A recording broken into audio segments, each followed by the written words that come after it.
क्रिस्का recording studio Ekangar सराय।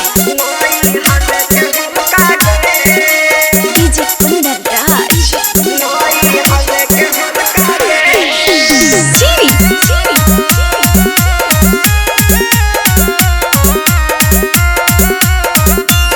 Presented by Kriska films. Baba Gobarwa दोनों मिला के टोलकौगे, बाबा गोबरवा दोनों मिला के टोलकौगे, भतर की अब करतौगे नाई हरवे के होलकागे, भतर की अब करतौगे नाई हरवे के होलकागे।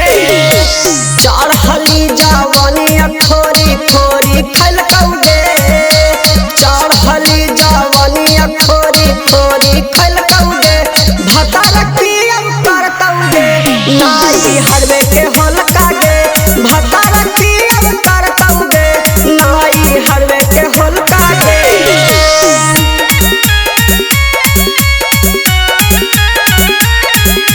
डीजे कुंदन राज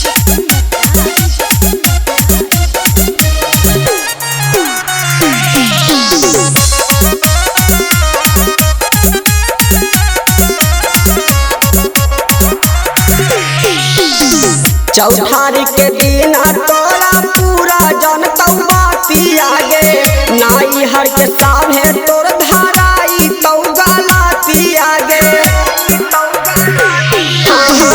चौठारी के दिन तोरा पूरा जनतौ बाती आगे, नाई हर के सामने तोर धराई तौ गलाती आगे।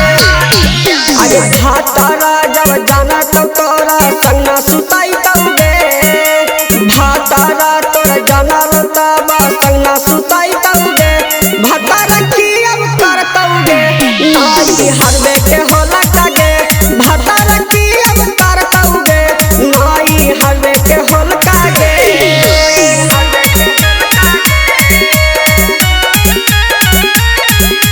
डीजे कुंदन राज क्रिस्का रिकॉर्डिंग स्टूडियो एकंगर सराय।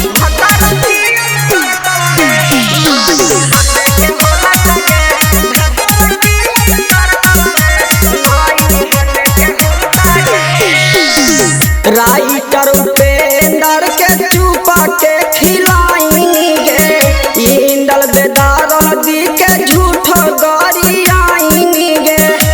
हे गे सुन, राइटर उपेंद्र के चुपा के खिलाएंगे, इंदल बेदार दी के झूठ गरी आएंगे।